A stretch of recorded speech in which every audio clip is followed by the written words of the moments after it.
heard and at the table. One model we're working on right now with both the UFT, the Partnership for the City of New York, and our SUNY Chancellor Nancy Zicker is a community school model.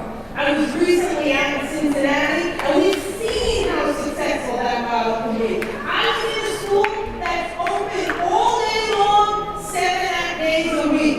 A school that has its own food bank for children to take home food on the weekends for the families. A school that has a clinic that makes money. A school, the day we were there, they weren't just having a clinic, they were opening an eyeglass clinic in that school. We can have that model. We started working on it in districts 30 and Astoria. We can have it citywide. You know what else we can do to raise our schools up and really embrace the whole child model is reduce our focus so exclusively on standardized testing.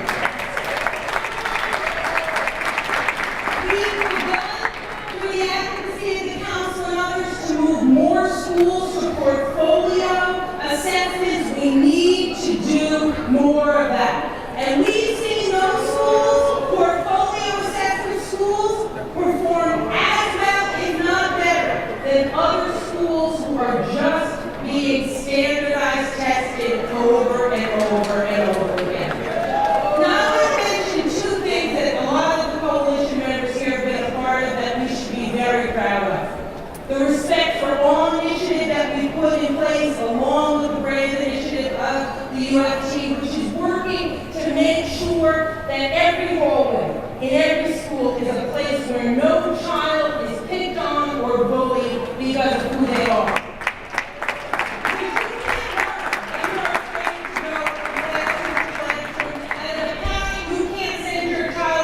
School with a sense of common safety if you know you went to that school community and weren't hurt.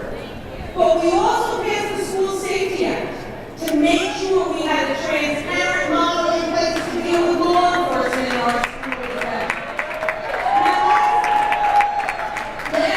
last thing I said, we need to put in place a new system that deals with schools that aren't doing well. Not a system that comes in at the end and seems gratified when we close schools, but a system that is a red flag warning system that says this school isn't doing so well. How do we bring it more resources?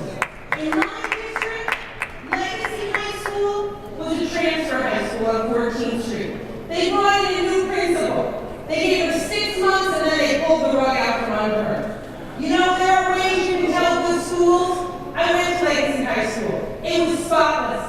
There was artwork and student projects on the wall. It was quiet when the bell rang. The teachers were using creative programming, acting, and other innovative programs to engage children who had failed in other schools. That school was turning itself around. It should have been given the time and the resources and an earlier warning flag. And the progress we've made working with all of you, we can continue by putting these and some other creative initiatives in place. And I feel the clock has moved over to me, so I'm going to wrap up. Thank you.